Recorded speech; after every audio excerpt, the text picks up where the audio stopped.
The morning started like any other in Brentwood. The sun had barely broken over the hills, casting long shadows across the manicured lawns of the affluent neighborhood, when a horror beyond comprehension shattered the quiet. Rob Reiner, the beloved director known for films that captured the humor, heartbreak, and absurdity of life, and his wife Michelle, a pillar of warmth and elegance, were found dead in their own home, stabbed brutally. The news rippled across Hollywood and beyond like a shockwave, leaving fans, friends, and colleagues in disbelief. How could a family that seemed so perfect, so untouchable, end in such a tragedy? The first question that comes to mind is the one no one wants to ask. Who could do this to them? And more disturbingly, why? Before we continue, please hit the like button, subscribe to the channel, and turn on the notification bell for updates. It is a question that immediately casts suspicion where most people would never think to look. In the early reports, the police revealed that the couple's son, Nick Reiner, 32, who lived in the guest house of the estate, had been arrested and charged with 2 counts of first-degree murder. For a moment, the story seemed almost unreal. How does a son go from family dinners and weekend outings to being accused of orchestrating his own parents' deaths? It's a chilling thought. And yet, the rumors that followed were even darker. Friends and insiders whispered about financial motives, tensions simmering beneath the surface, and the possibility of manipulation from forces outside the family. Among the few voices willing to speak publicly, Billy Crystal, Rob Reiner's closest friend, stepped forward with revelations that were as shocking as they were unsettling. He claimed that someone had allegedly paid Nick to end the lives of his parents. A statement that raised more questions than it answered and plunged the case into a labyrinth of intrigue, betrayal, and suspicion. Before we dive deeper into the specifics, let's take a moment to consider the Reiner family. Rob, 78, had achieved Hollywood immortality through a career that spanned decades, blending comedy and drama in a way that resonated with audiences around the world. His films were celebrated for their emotional intelligence, their honesty, and their humor. Michelle, 70, was more than just the director's wife. She was his confidant, partner, and anchor in the stormy seas of fame. Together, they cultivated a life that many admired. A sprawling $13.5 million estate in Brentwood, trips around the world, close connections with other celebrities, and a family that, from the outside, seemed harmonious. Their children, Nick and Romy, were raised in this environment of privilege, expectation, and public scrutiny. Yet, as often happens behind the facades of wealth and success, appearances can be deceiving. There were tensions, subtle conflicts, and perhaps resentments that never reached the public eye but festered quietly behind closed doors. Romy Reiner, the couple's daughter, 27, was the one who discovered the bodies. Imagine that moment, the horror of walking into your childhood home and finding the unthinkable.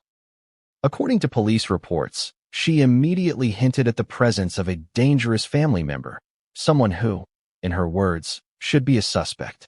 Her revelation added another layer of complexity to the story, highlighting not only the tragic loss, but the psychological torment of realizing that a loved one might have been involved in such an unspeakable act. The shock of this knowledge is nearly impossible to convey. It is the kind of trauma that reverberates through a family and an entire community, leaving a lingering sense of disbelief and horror. And then there's Billy Crystal.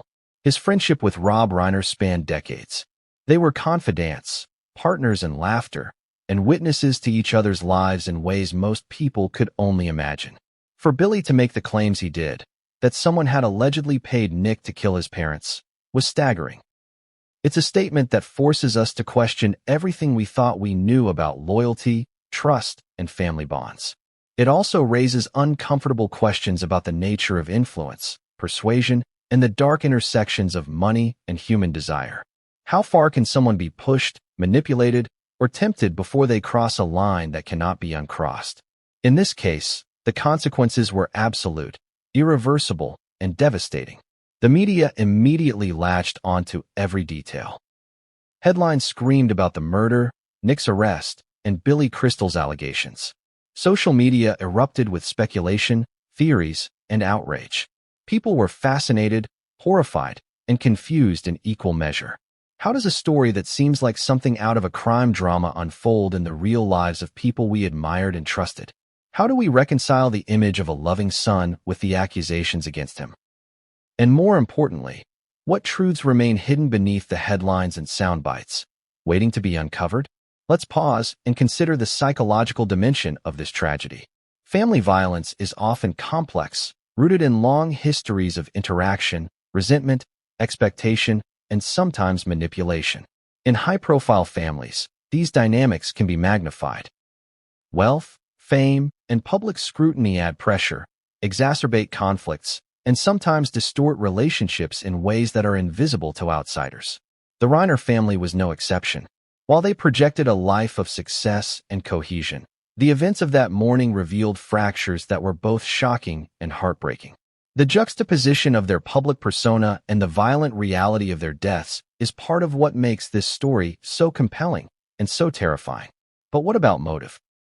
If we accept, even hypothetically, Billy Crystal's claim, the idea that someone might have paid Nick introduces a level of calculation and premeditation that shifts the story from tragedy to something resembling a thriller. Who could orchestrate such a plan? How did they manipulate the son into action? And why were the parents so tragically vulnerable in their own home? These are questions that dominate the conversation around the case, and each new detail seems to add layers of complexity rather than provide clarity. The more we learn, the less certain we feel about what truly happened, and that uncertainty is a key part of what makes this story irresistible to the public psyche. It's also worth noting the role of trust. Families are built on the expectation that, in moments of crisis, members will protect one another. The betrayal implied in this case, if even partially true, is extraordinary. It forces a reckoning with uncomfortable truths, that even the most sacred bonds are vulnerable to human frailty, greed, or coercion. The horror is not just in the act itself, but in the violation of the fundamental assumption that our loved ones are our safe harbor. In this context, Billy Crystal's revelations are not merely shocking gossip. They are part of a narrative that exposes the fragility of trust and the devastating consequences when it is broken. And yet, despite the horror, the story is far from complete. Investigations continue, evidence is being analyzed, and new details are emerging almost daily. Police reports, witness statements, and forensic findings are slowly piecing together a timeline, but the full picture remains elusive. Each fragment of information raises new questions, deepens the mystery, and keeps the public, and, crucially, us, on edge. What exactly led to that fatal night in Brentwood? How much of the story is true, and how much remains speculation or manipulation? These questions are not only central to understanding this tragedy, but also to comprehending the broader implications for family dynamics, wealth, fame, and the human psyche. Now consider this. If someone close to you, someone you trusted implicitly, were implicated in a plot as heinous as this, how would you process it? How would you reconcile love with suspicion, loyalty with fear, memory with horror? These are questions that Romy, Billy Crystal, and countless others connected to the Reiners must grapple with daily. And as outsiders, we are left to ponder them in our own ways, captivated by a story that is at once deeply personal and universally unsettling. In the next chapters, we will explore the Reiner family in greater depth, examining the relationships, tensions, and histories that may have led to this tragic night. We will follow Romy's harrowing discovery, dissect the investigation and arrest of Nick, and consider Billy Crystal's astonishing revelations in full context.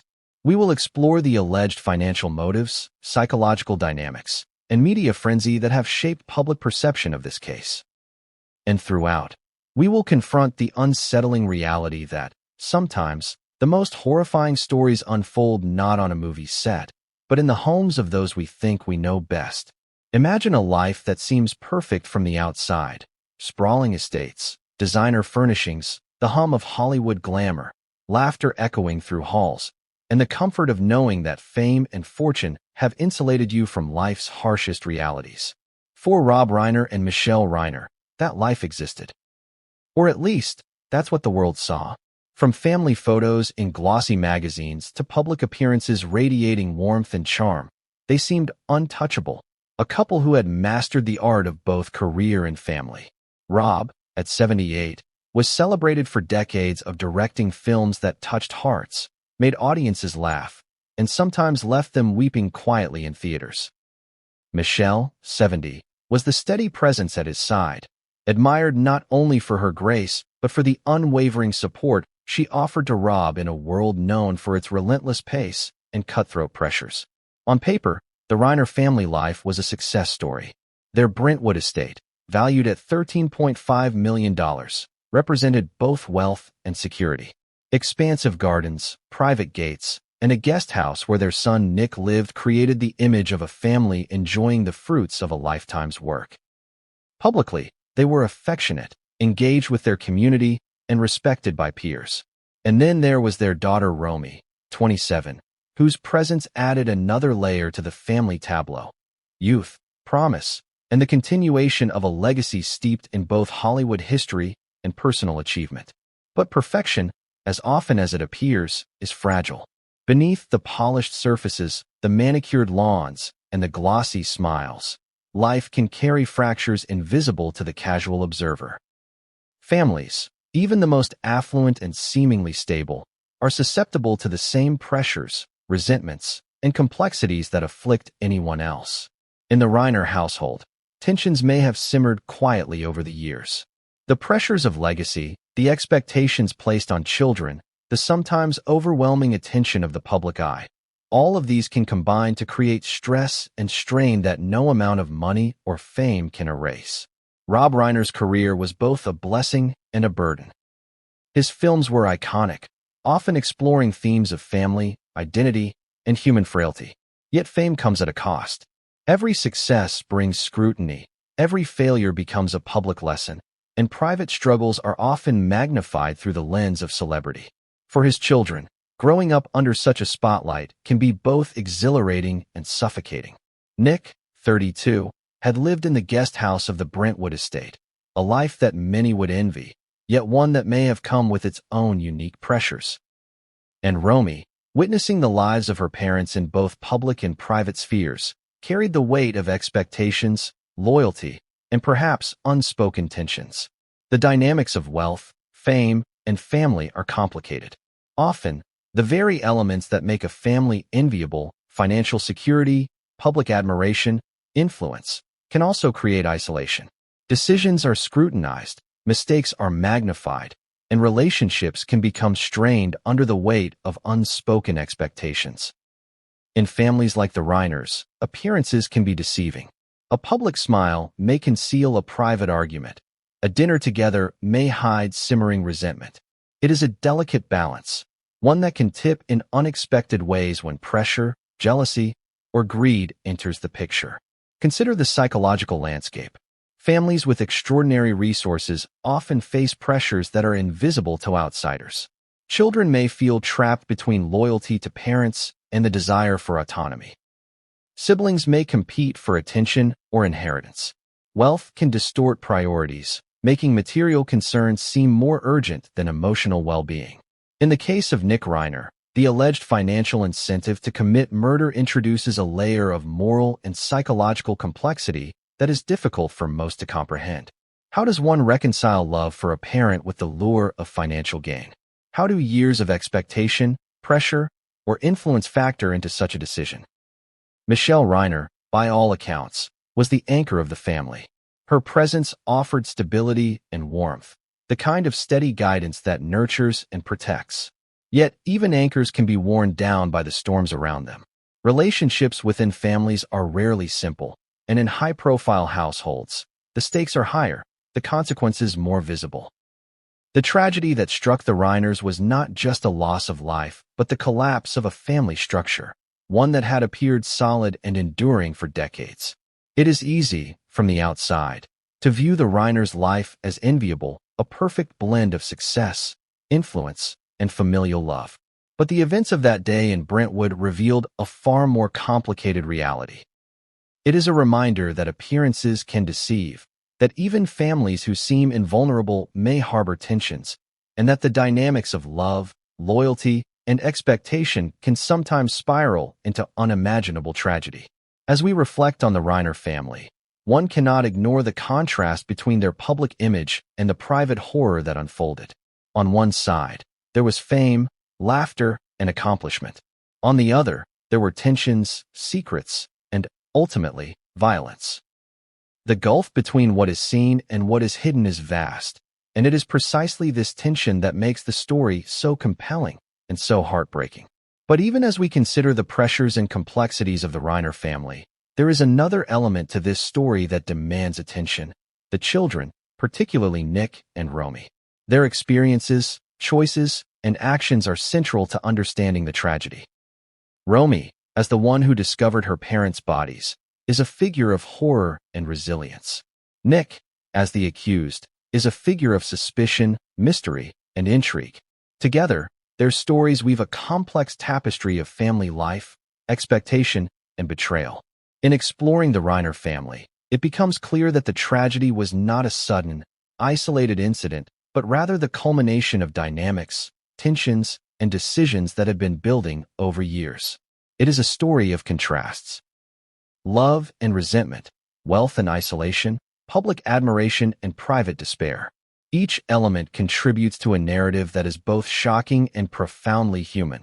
A narrative that forces us to confront the uncomfortable truth that tragedy can strike even in the most seemingly perfect lives. As we move forward in this story, the next chapters will delve deeper into the day of the tragedy, the discovery of the bodies, and the initial reactions of those closest to the Reiners. We will examine the psychological and emotional terrain of the family, the pressures of wealth and fame, and the events leading up to the night that would forever change the course of their lives. Every detail, every revelation, and every twist will add to our understanding of what happened and why. It was a Sunday morning in Brentwood, a neighborhood known for its quiet streets, lush gardens, and the hum of luxury living. The sun had just started to cast its warm light over the hills when Romy Reiner, 27, stepped onto the path leading to the main house. She had come to check in on her parents, as she often did, and perhaps spend the day with them. What awaited her was unimaginable, a scene that no one should ever have to witness in their lifetime. As she approached the front door, a sense of unease prickled at the back of her mind. Perhaps it was the unusual stillness, the way the morning air seemed heavier than usual. She knocked softly, expecting the familiar call of her mother, the laughter, the warmth that always greeted her. There was silence. She knocked again, a little louder, and still, nothing. Then, reluctantly, she pushed the door open. The scene inside was horrifying. Rob and Michelle Reiner, both pillars of love, life, and achievement, lay motionless in the home they had built together. According to early police reports, the couple had been stabbed. The details of the injuries were gruesome, but more than the physical wounds was the emotional weight of the moment, the stark realization that a family's life had been violently torn apart within these walls. Romy, the daughter who had grown up surrounded by wealth, fame, and familial bonds, was now confronted with a nightmare that no amount of preparation could have braced her for. Immediately, the gravity of the situation became clear.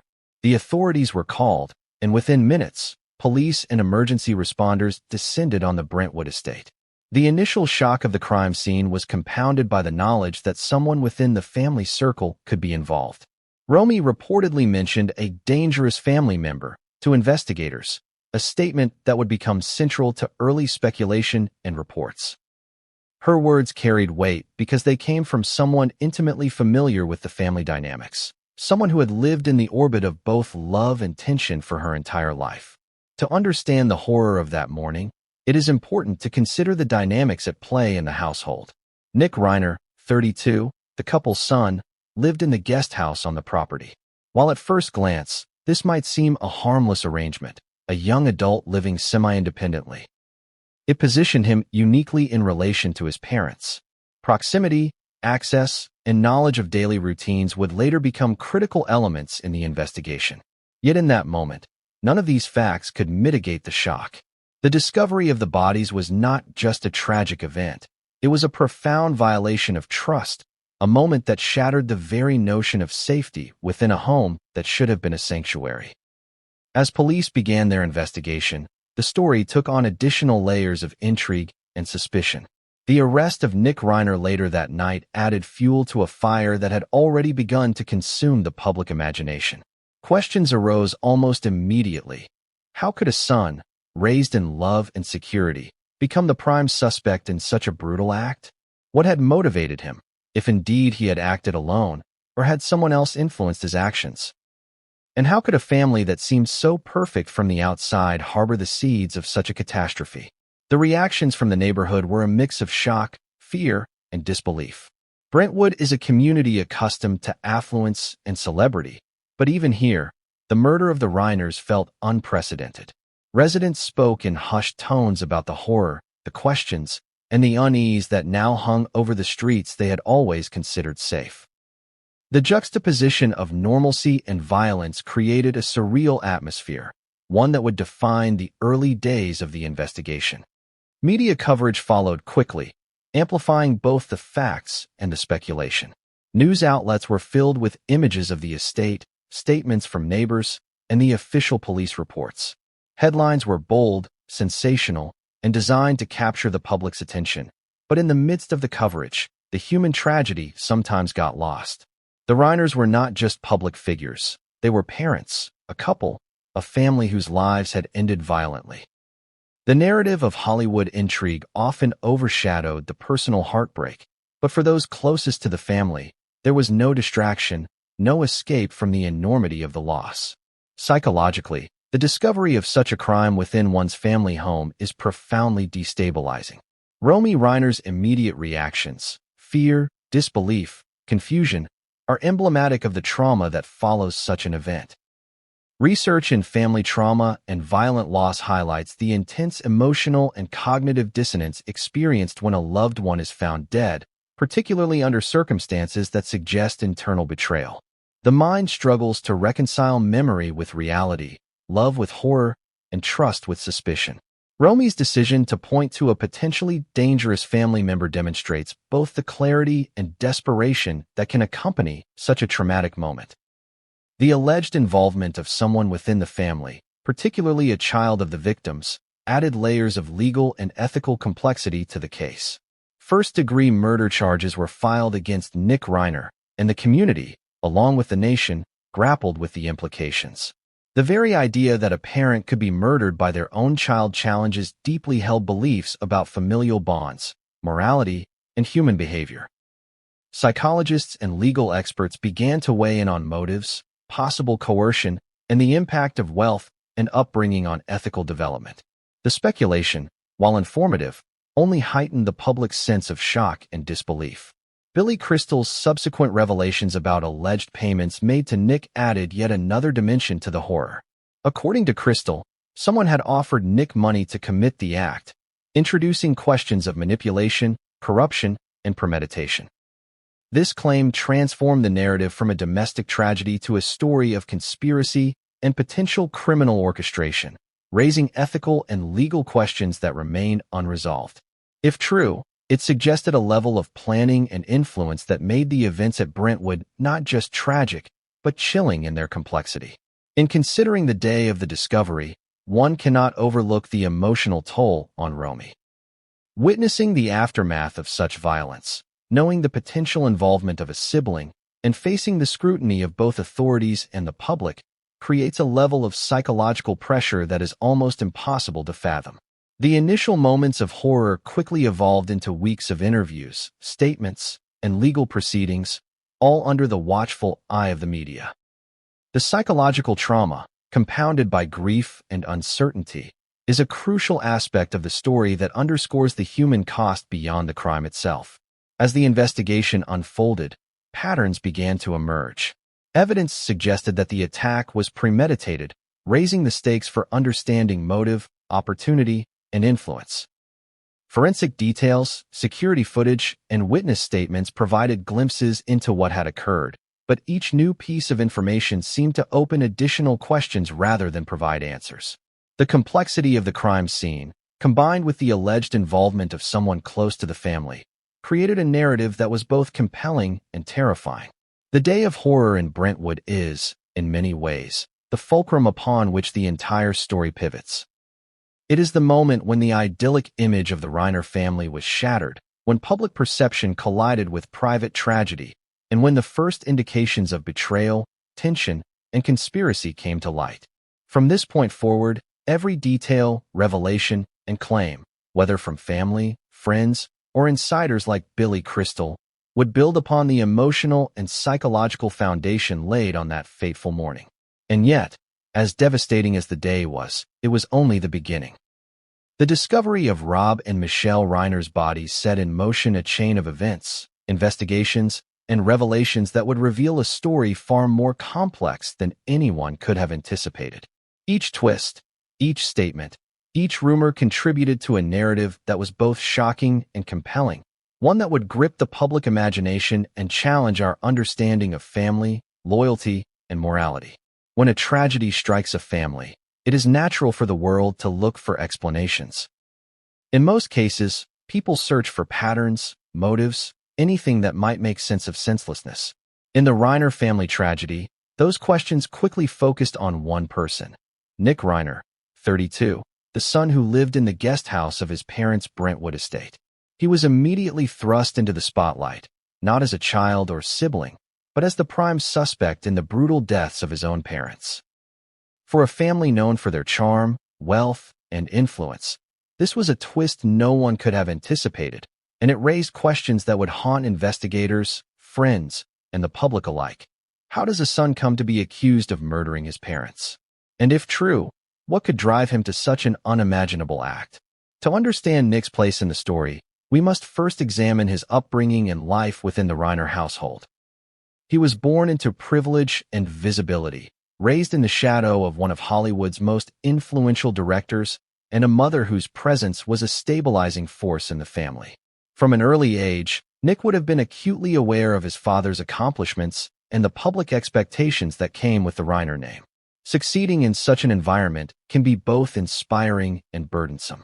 Children of celebrities often grapple with a dual identity, one forged by their parents' fame and one they attempt to create for themselves. The tension between these two identities can be a source of stress, isolation, and sometimes resentment. As Nick grew, he carved out his own path within the privileged confines of Brentwood. The guest house he inhabited provided independence, but also separation. While this might have seemed ideal, it also created distance, physical and perhaps emotional, from his parents. Proximity, while a simple detail, later became a crucial factor in both access and suspicion. How much did Nick know about his parents' routines, their schedules, or the vulnerabilities of the estate? Did this knowledge come from living within the property's grounds, observing patterns over the years, or being intimately familiar with the rhythms of the family's life? Each question matters in piecing together the timeline of that fateful day. Reports from the early stages of the investigation suggest that Nick had been involved in conflicts with his parents, though the details remain murky. Some sources hint at arguments over finances, lifestyle choices, or expectations, common friction points in any family, but magnified in a household of wealth and public scrutiny.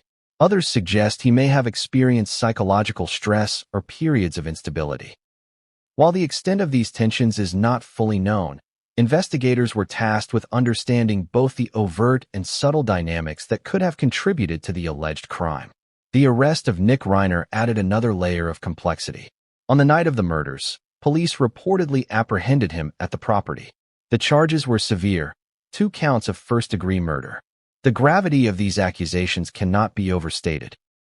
First-degree murder implies premeditation, intent, and planning, not a spontaneous act of violence.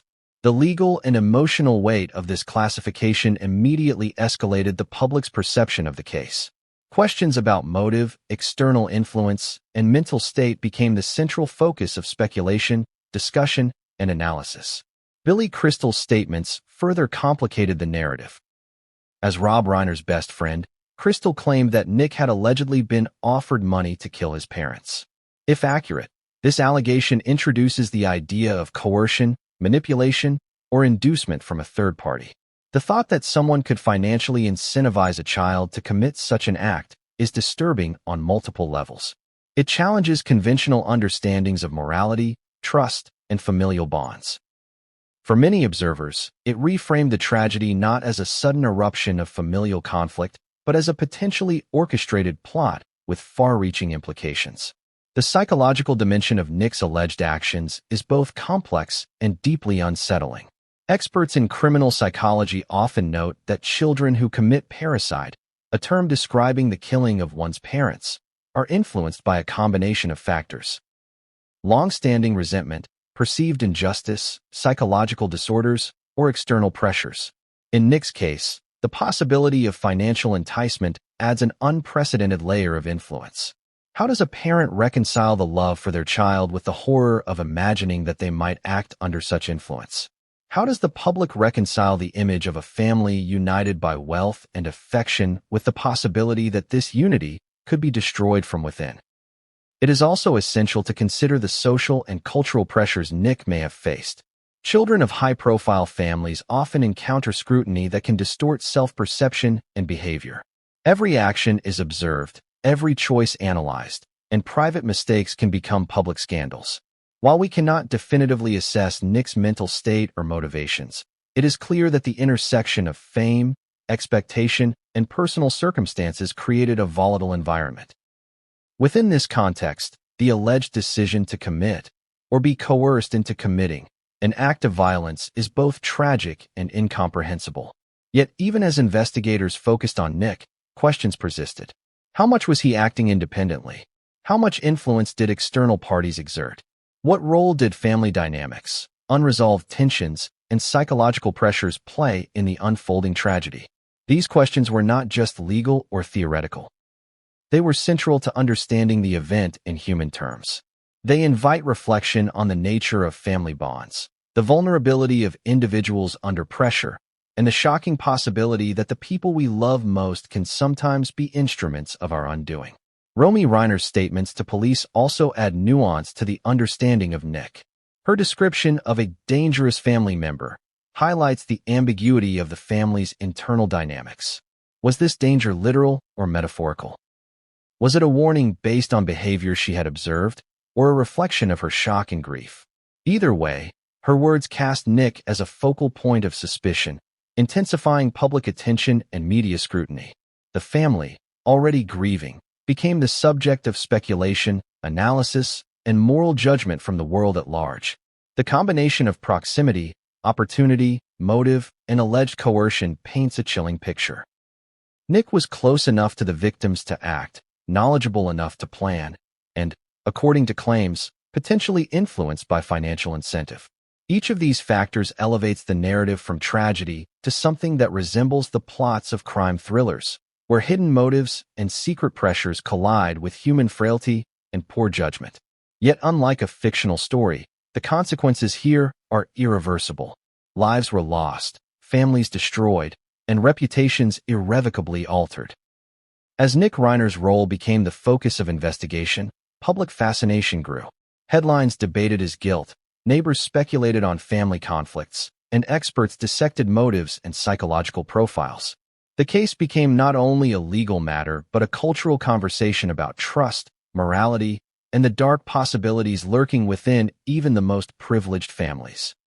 Questions of inheritance, entitlement, and parental expectation dominated discussions, with every new revelation amplifying the sense of shock and disbelief. The story of Nick Reiner, the son in question, is a lens through which we can examine broader themes: the fragility of familial bonds, the destructive potential of wealth and pressure, and the moral ambiguities that can arise when loyalty, love, and opportunity collide. It forces us to confront uncomfortable truths. That children can betray parents, that trust is not invincible, and that the veneer of perfection can conceal profound dysfunction. And yet, even with Nick at the center, the story is far from complete. Allegations of outside influence, financial manipulation, and psychological pressure suggest that the narrative may extend beyond a single individual. Friends, insiders, and observers like Billy Crystal hint at forces that may have shaped events in ways unseen. The intersection of family, money, and influence becomes a web of intrigue, a puzzle whose pieces are scattered across statements, evidence, and human behavior. What is clear is that Nick Reiner, the son in question, represents both the human face of tragedy and the focal point of suspicion. His alleged actions force us to examine the darkest possibilities of human behavior, while also reminding us of the vulnerability of families, even those seemingly protected by wealth and love. The questions surrounding his role, motives, and influences are central to understanding the tragedy, and each new detail adds depth, complexity, and shock to the narrative. When tragedy strikes, the voices of those closest to the victims often carry the heaviest weight. For Rob Reiner, that voice was Billy Crystal, his longtime friend, collaborator, and confidant. Their friendship spanned decades. Years of shared laughter, creative collaboration, and personal conversations that delved far deeper than the public ever knew. To hear Crystal speak after the deaths of Rob and Michelle Reiner was to hear someone confronting not just grief, but disbelief, horror, and a bewildering sense of betrayal. Billy Crystal's revelations stunned the public. He claimed that someone had allegedly offered Nick Reiner money to end the lives of his parents. Even in the context of Hollywood intrigue and scandal, the allegation is staggering. Financial incentives and manipulation in familial disputes are one thing, but to suggest that a child could be coerced, or even enticed, to murder their own parents challenges every societal expectation about loyalty, morality, and love. The idea that someone could leverage money to overcome the most fundamental human bond is chilling, and it immediately reframed the Reiner tragedy from a domestic horror story into a narrative rife with conspiracy, psychological manipulation, and moral ambiguity. Crystal's connection to Rob Reiner goes beyond friendship. They were part of a creative and personal universe that few outsiders could fully understand. They shared stages, screens, and the intimate experiences of life in Hollywood spotlight. To Crystal, Rob was not just a friend. He was family, a person whose humor, intellect, and integrity he trusted implicitly. That someone could allegedly target Rob in such a heinous way through manipulation of his own son made the tragedy almost incomprehensible. As Crystal spoke publicly, he revealed not only details about the alleged financial enticement, but also the shock that accompanied the realization.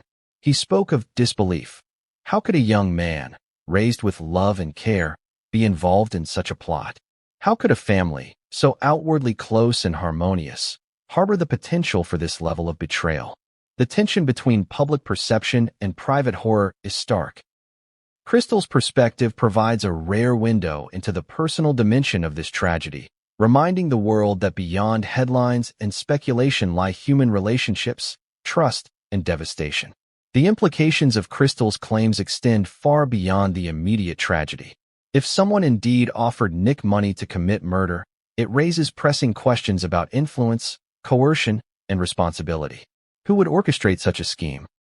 How much of Nick's alleged involvement was voluntary, and how much was the result of external manipulation? These questions are not merely theoretical. They go to the heart of the investigation, legal proceedings, and moral accountability. Every assertion made by Crystal added weight to a narrative that was already gripping the public imagination. The intertwining of family, fame, and potential conspiracy. Billy Crystal also spoke about the emotional toll of processing the tragedy. For someone so close to Rob, the loss was deeply personal. He described shock, grief, and the almost surreal nature of the events as they unfolded. The notion that his friend and his friend's spouse could be murdered, potentially with the involvement of their own child, defied comprehension. It is this human dimension that adds depth to the story.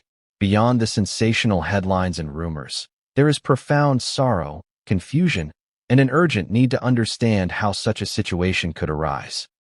Crystal's voice also illuminated the complexity of family dynamics.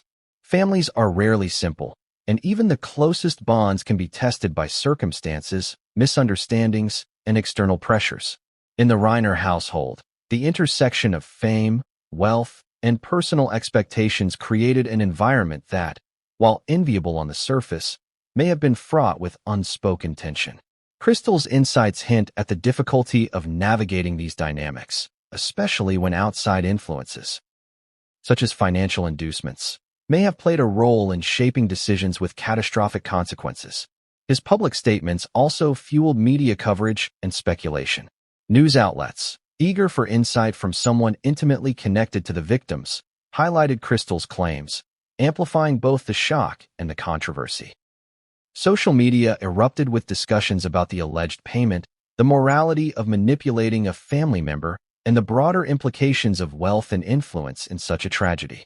Crystal's role as a witness and confidant lent credibility to these claims, but also intensified public scrutiny and debate. From a psychological perspective, the idea that Nick could have been influenced by an external party introduces questions about susceptibility, decision-making, and moral conflict. Individuals, particularly young adults, can be profoundly affected by promises, pressure, and perceived opportunity. In high-stakes situations, emotional, financial, or psychological, the capacity for rational judgment can be compromised. The alleged inducement complicates the narrative. It shifts some focus from an impulsive act of violence to a story of manipulation, raising ethical and legal questions that are as complex as they are disturbing. Crystal's revelations also highlight a broader theme: the vulnerability of human relationships to external interference.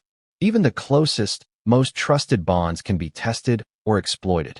Trust, particularly within families, is assumed to be resilient, yet the events surrounding the Reiners suggest that external pressures, financial, psychological, or manipulative, can penetrate even the most seemingly secure relationships. This dimension of the story forces viewers to consider uncomfortable truths about loyalty, morality, and the influence of power and money. Moreover, the public's fascination with Crystal's statements underscores a cultural tendency to seek explanation in tragedy.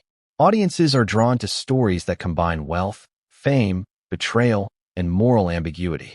Crystal, as a respected insider, provides both emotional testimony and potentially revelatory claims, bridging the gap between human grief and public curiosity. His words resonate because they humanize the tragedy while simultaneously hinting at larger conspiracies and hidden forces at play. It is also worth noting the courage involved in speaking out. Crystal risked public scrutiny, misinterpretation, and potential legal complications by revealing these details. Yet his decision to share his perspective reflects the urgency and gravity of the situation. He was not merely commenting on a crime. He was attempting to illuminate truths that could influence understanding, perception, and perhaps even justice. As we continue to examine the Reiner tragedy, Crystal's revelations serve as a pivotal point. They expand the narrative beyond the immediate events of the murders to encompass questions of influence, morality, and the fragility of family bonds under pressure. They compel us to ask difficult questions. How much of this tragedy was inevitable? How much was shaped by external forces? And what does it reveal about human behavior under extreme circumstances? The story, already devastating, becomes even more complex when viewed through this lens. Crystal's words suggest that the tragedy was not merely a personal or domestic incident, but part of a web of influence, opportunity, and moral conflict that challenges simple explanations. It is a story that intertwines grief, suspicion, and the unsettling possibility that external manipulation can have catastrophic consequences. And yet, even with Crystal's revelations, the full picture remains incomplete. The investigation continues, evidence is being analyzed, and new insights emerge almost daily. But one thing is clear: the involvement of someone as close as Nick, combined with the possibility of external financial influence, transforms the Reiner tragedy from a heartbreaking family loss into a story of conspiracy, betrayal, and moral complexity that captivates, horrifies, and confounds in equal measure. In most tragic stories, there is a single, comprehensible motive: anger, jealousy, revenge, or a moment of uncontrolled passion. In the case of Rob and Michelle Reiner, however, the narrative quickly expanded beyond the simple into the realm of chilling complexity. What made the tragedy truly horrifying was not only the act itself, but the allegations that surrounded it. Claims that someone may have orchestrated a plan, manipulating the Reiner family from the shadows, and potentially offering Nick Reiner financial incentives to commit the unthinkable. The concept of a conspiracy within a family is almost impossible to grasp, yet it emerged as a central element of this case. According to Billy Crystal, Rob Reiner's closest friend, the possibility of external influence was real. Crystal suggested that someone had approached Nick with an offer. a sum of money substantial enough to tempt a son into turning against his own parents. While these allegations have yet to be legally verified, their very existence transforms the story from a domestic tragedy into a narrative tinged with premeditation, planning, and moral corruption. Financial motives are powerful drivers in criminal behavior.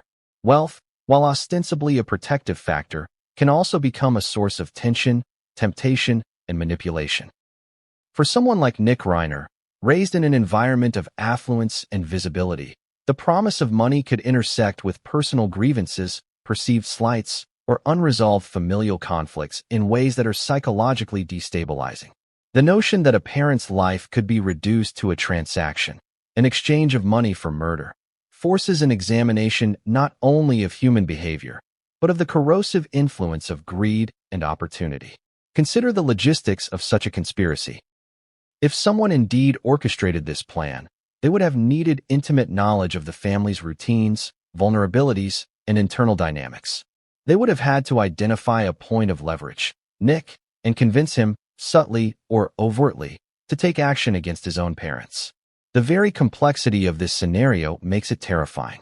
It suggests manipulation, calculation, and a willingness to exploit the most sacred human bonds for gain. Public fascination with conspiracy is often tied to the allure of hidden truths. In the Reiner case, the notion that a son might have been financially motivated to murder his parents captivated both the media and the general public. It raises the question, who benefits when a family is destroyed? Who stands to gain materially, socially, or psychologically from such a catastrophic act? And just as importantly, how far can influence extend before moral lines are crossed, irreversibly altering the lives of everyone involved? The potential for manipulation also introduces psychological complexity. Children, particularly young adults, can be susceptible to influence from those they trust or perceive as authoritative. In Nick's case, the claim of a financial incentive raises questions about vulnerability, coercion, and decision-making. How much agency did he truly have? Was this an act of personal volition or the culmination of external pressures amplified by emotional and psychological stress? These are questions that psychologists, investigators, and the public alike grapple with as the case unfolds. Moreover, the conspiracy theory introduces a darker lens through which to view family dynamics. Families are complex systems, often balancing love, loyalty, expectation, and rivalry. Add money, fame, and influence into the mix, and the potential for corruption increases. Even subtle manipulations, nudges, suggestions, or promises can have disproportionate effects in high-pressure environments. If Nick was influenced by an external party, it speaks not only to his personal decisions, but to the broader vulnerabilities inherent in wealthy, high-profile families. Investigators have not confirmed the specifics of any alleged conspiracy, and legal proceedings will determine the veracity of these claims. Yet the very suggestion amplifies the stakes and deepens the mystery. Allegations of manipulation force us to ask difficult questions. Could someone truly engineer a family tragedy from the shadows? Was Nick acting under duress, persuasion, or temptation? And if so, who had both the motive and the means to orchestrate such a plan? The idea of financial incentive also intersects with moral philosophy. Most people assume that love for a parent is inviolable, a bond stronger than any material reward. Yet history shows that in rare and extreme circumstances, even these bonds can be tested or broken. The Reiner tragedy challenges our assumptions, forcing reflection on human nature, ethics, and the limits of loyalty when faced with opportunity, pressure, or coercion. Adding to the intrigue is the public's fascination with celebrity and wealth. When tragedy occurs in the lives of those in the public eye, the combination of familiarity and distance intensifies attention. People watch closely, trying to understand motives and connect dots. In the Reiner case, the intersection of fame, financial influence, and familial betrayal creates a narrative that is as compelling as it is horrifying. Every rumor, allegation, and revelation is amplified by the public's desire to make sense of events that defy ordinary understanding.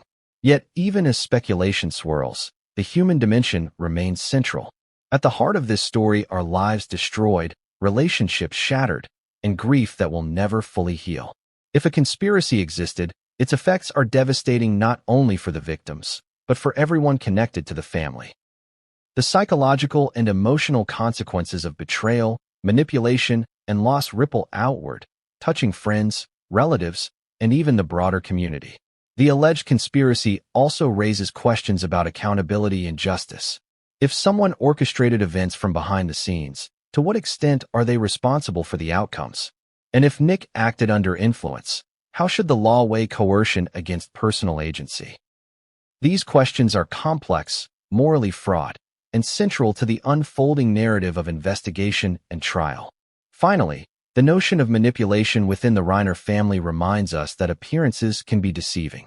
A family that seems perfect from the outside, a loving couple, successful children, a life of comfort, may conceal tensions, vulnerabilities, and secrets that only become apparent in moments of extreme crisis. The intersection of wealth, access, and influence can create conditions where tragedy becomes possible, even in the most seemingly insulated households. As we examine the alleged conspiracy, one truth becomes clear. The Reiner tragedy is more than a story of loss. It is a story of power, influence, and the dark potential of human decisions. The combination of familial bonds, external pressures, and financial temptation creates a narrative that is as compelling as it is horrifying. And as new details emerge, the depth of the conspiracy, real or alleged, will continue to shape our understanding of how this tragedy unfolded. No one ever prepares for the moment when the person they love most in the world is taken from them violently. For Rob Reiner, 27, that unthinkable moment arrived on a quiet Sunday morning in Brentwood. She approached her parents' estate expecting a normal day, maybe coffee in the sun, conversation, the familiar cadence of family life. What she encountered instead was horror. The bodies of Rob and Michelle Reiner, her parents, lying lifeless in the home she had grown up in. The scene defied comprehension. The very foundation of her world had been obliterated in a single, devastating instant. Imagine the psychological shock. Romy's reaction was immediate disbelief, a reflexive refusal to accept the reality before her eyes. Then came fear, confusion, and a profound sense of vulnerability. Her home, her parents, and her sense of safety were all shattered. She had discovered not only their deaths, but the possibility that the person responsible was someone she knew intimately, someone within the very family she trusted. The term dangerous family member that she reportedly conveyed to police captures the surreal terror of the moment, an instinctive attempt to explain the incomprehensible, to provide guidance to authorities grappling with the enormity of what they faced. Romy's position in this tragedy is unique. She is not only a witness to the horror, but a survivor whose testimony carries emotional, legal, and moral weight. Her discovery of the bodies makes her central to the investigation and subsequent narrative. Every statement she gave, every reaction, and every recollection would be scrutinized, dissected, and interpreted, both by law enforcement and by a public desperate to understand what had transpired. Her grief, layered with shock and potential fear of her brother's involvement, positions her at the complex intersection of victim, witness, and family member. Emotionally, Romy's experience is a study in trauma. Psychological research highlights the intense, often conflicting feelings experienced by individuals who discover familial homicides: guilt, horror, disbelief, fear, and a profound sense of helplessness. These emotions are compounded when the suspected perpetrator is a sibling, someone with whom there is a lifetime of shared history and love. Romy's reported reaction to authorities, pointing out a family member as potentially dangerous, reveals both clarity and courage under unimaginable stress. She faced the impossible task of reconciling her love for her brother with the evidence of a catastrophic act. The gravity of her discovery was amplified by the nature of the Reiner estate. The property, sprawling and luxurious, had been a sanctuary, a safe space shaped by decades of family life. That sanctuary was now violated, transforming a place of comfort into a scene of trauma. For Romy, the house that once symbolized warmth, security, and familial bonds became a site of horror, a daily reminder of loss and betrayal. Navigating the emotional terrain of such a space would be challenging under any circumstances, let alone in the immediate aftermath of such violence. Romy's actions following the discovery were critical. Alerting authorities promptly ensured that the investigation could begin with accurate and first-hand accounts of the scene. Her statements, including the description of a dangerous family member, guided early investigative focus and shaped the narrative that emerged in the media. It is a sobering reminder of the dual role survivors often play, managing personal grief while simultaneously fulfilling duties to justice and public understanding. The public, of course, was fascinated and horrified. Romy's involvement humanized the tragedy, transforming it from abstract headlines into a personal story of loss, shock, and betrayal.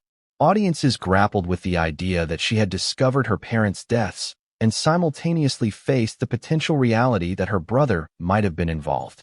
The complexity of emotion, grief, fear, love, and disbelief added a layer of dramatic tension that no reporting could fully convey, but which captured the collective imagination of those following the story. Romy's perspective also illuminates broader family dynamics.